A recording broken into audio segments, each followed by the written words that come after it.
دکان ہے لیکن دکاندار نہیں، فنڈ لینڈ سے متعلق چند ایسی نظروں سے اوجھل حقائق جو آپ نہیں جانتے۔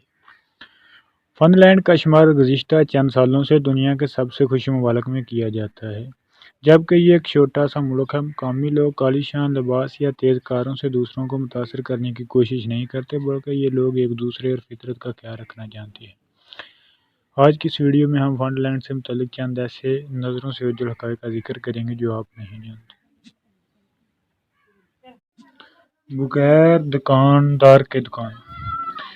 ایک سوشل میڈیا صارف نے ایک دکان کی تصویر پوسٹ کرتے ہوئے لکھا ہے کہ میں نے فن لینڈ میں اعتبار کی انتہا اس وقت دیکھی جب میں سبزیوں اور پھلوں کی دکان میں داخل ہوا، لیکن وہاں کوئی دکاندار موجود نہیں تھا۔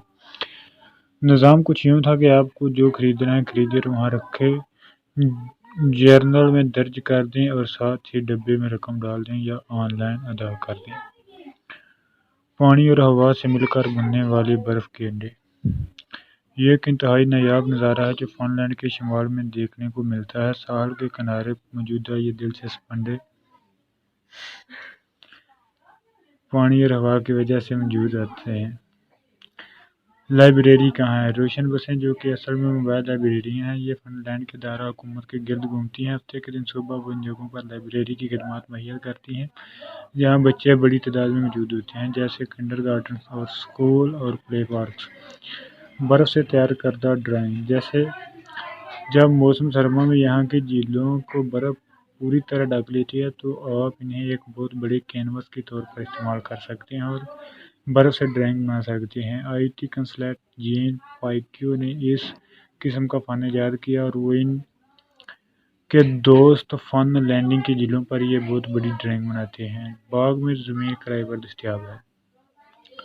پچھلے کچھ سالوں میں ماحول دوست طرز زندگی انتہائی مقبول ہو گیا ہے۔ نوجوان کو شہر میں خاص جگہوں پر باغ میں زمین کرائے پر لینا یا یہاں تک اپنے گھر شہر میں اپنی ہاؤسنگ کمپنی سے کرائے پر لینا پسند ہے تاکہ ان پر سبزیاں اور پھول اگائے جا سکیں۔ پریشان نہ ہوں، آپ کو رقم مل جائے گی۔ فن لینڈنگ میں اگر آپ کی رقم کھو جائے تو فکر کی بات نہیں، کیونکہ کوئی نہ کوئی اسے لٹانے کے لیے آپ تک پہنچ جائے گا۔ ایک صارف کا کہنا ہے کہ میرے دوست کا فن لینڈ جانا ہوا جہاں سے اس نے اپنے دفتر میں کرنسی نوٹ کے ساتھ یہ اعلان بورڈ پر دیکھا، اسے اپنی آنکھوں پر یقین نہیں آ رہا تھا۔ پھاٹک سے گزرنے کی ضرورت نہیں ہے۔ فن لینڈنگ میں ٹرین میں سوار ہونے کے لیے آپ کو ٹکٹ پھاٹک سے گزرنے کی ضرورت نہیں ہے۔ یہاں مسافروں کو ایمانداری پر بھروسہ کرتے ہیں، لیکن اگر کوئی دوسرا راستہ اختیار کرنا چاہتا ہے تو ٹکٹ انسپیکٹر سے ملنے پر اسے $94 کا جرمانہ ادا کرنا پڑتا ہے۔ دوستو یہ تھی آج کی ویڈیو۔ امید کرتا ہوں ویڈیو اچھی لگی ہی ہوگی آپ کو، اور ویڈیو اچھی لگے ضرور لائک کریں، دوستوں کے ساتھ شیئر کریں، چینل کو سبسکرائب کریں، ہماری حوصلہ افزائی کریں۔ اللہ حافظ۔